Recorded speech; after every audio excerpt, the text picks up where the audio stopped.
সক্রিয় রাজনীতিতে ফিরে আসার কৌশল সাজাচ্ছে কার্যক্রম নিষিদ্ধ আওয়ামী লীগ। দলটি ত্রয়োদশ জাতীয় সংসদ নির্বাচনে অংশ নিতে পারেনি। এখন তাদের চোখ সিটি কর্পোরেশন, উপজেলা পরিষদ, পৌরসভা ও ইউনিয়ন পরিষদ নির্বাচনের দিকে। আওয়ামী লীগের লক্ষ্য স্থানীয় সরকার নির্বাচনের মাধ্যমে ধীরে ধীরে নির্বাচনী রাজনীতিতে ফিরে আসা, পাশাপাশি পেশাজীবী সংগঠনের নির্বাচনেও নিজেদের অবস্থান জানান দিতে চায়। দলীয় একাধিক সূত্রে জানা গেছে, আওয়ামী লীগের সভাপতি শেখ হাসিনা ত্রয়োদশ জাতীয় সংসদ নির্বাচনের পর ভার্চুয়ালি নেতাকর্মীদের সঙ্গে কথা বলেছেন। এর মধ্যে অন্তত দুটি কর্মসূচিতে আত্মগোপনে থাকা নেতাকর্মীদের দেশে ফিরে আসার তাগিদ দিয়েছেন। পাশাপাশি স্থানীয় নির্বাচনের জন্য এখন থেকে প্রস্তুতি নেয়ার পরামর্শ দিয়েছেন। আওয়ামী লীগের নেতারা মনে করছেন, পরবর্তী জাতীয় সংসদ নির্বাচনে ফিরে আসতে হলে স্থানীয় নির্বাচনে আগে যুক্ত হতে হবে। সে লক্ষ্যে কারাগারে থাকা নেতাকর্মীদের জামিনের বিষয়টিতে জোর দেয়া হবে।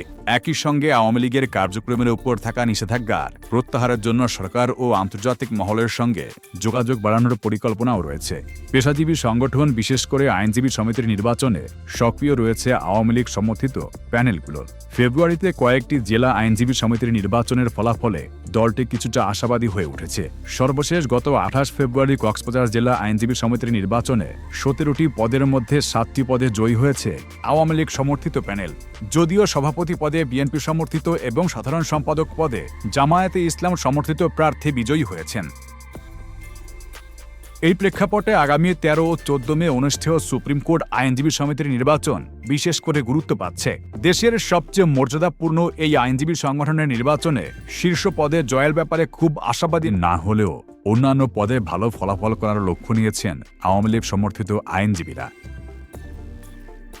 স্থানীয় সরকার নির্বাচনে দলীয় প্রতীক চালু করেছিল আওয়ামী লীগ সরকারই। এখন আওয়ামী লীগের অনেক নেতাকর্মী মনে করছেন, স্থানীয় সরকার নির্বাচনে নির্দলীয় ব্যবস্থায় ফিরে যাওয়া উচিত। আত্মগোপনে থাকা আওয়ামী লীগের একাধিক কেন্দ্রীয় নেতার মতে, স্থানীয় সরকার নির্বাচন নির্দলীয় হলেও আওয়ামী লীগের জন্য অংশগ্রহণ সহজ হবে না। আর দলীয় প্রতীকে নির্বাচন হলে কার্যক্রম নিষিদ্ধ থাকায় আওয়ামী লীগের অংশ নেওয়া বড় কঠিন হয়ে পড়বে। তবে স্বতন্ত্র হিসেবে ভোটে অংশ নেওয়ার সুযোগ থাকবে। তাদের মতে, স্থানীয় নির্বাচনে দলীয় প্রতীক চালু করা আওয়ামী লীগের ভুল সিদ্ধান্ত ছিল। এর ফলে তৃণমূলে বিভেদ বেড়েছে এবং দল ক্ষতিগ্রস্ত হয়েছে।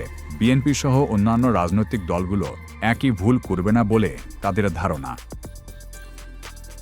সিটি কর্পোরেশন থেকে শুরু করে ইউনিয়ন পরিষদ পর্যন্ত স্থানীয় সরকারের কোনো পর্যায়েই এখন নির্বাচিত জনপ্রতিনিধি নেই। সরকারের সংশ্লিষ্ট সূত্রে জানা গেছে, সিটি কর্পোরেশন নির্বাচন দিয়েই স্থানীয় সরকার প্রতিষ্ঠানগুলোতে ভোট শুরুর পরিকল্পনা করছে সরকার।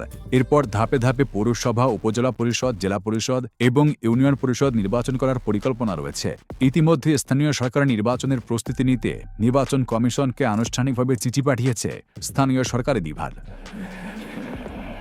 নির্বাচন কমিশনার আব্দুর রহমান এল মাসুদ 1 মার্চ নির্বাচন ভবনে এক অনুষ্ঠানে জানিয়েছেন, ঈদের পর থেকে বছর জুড়ে স্থানীয় সরকারের বিভিন্ন নির্বাচন অনুষ্ঠিত হবে। তবে দলীয় প্রতীক নাকি নির্দলীয় প্রতীকে স্থানীয় সরকার নির্বাচন হবে, তার জন্য সংসদের প্রথম অধিবেশনের জন্য অপেক্ষা করছেন তারা।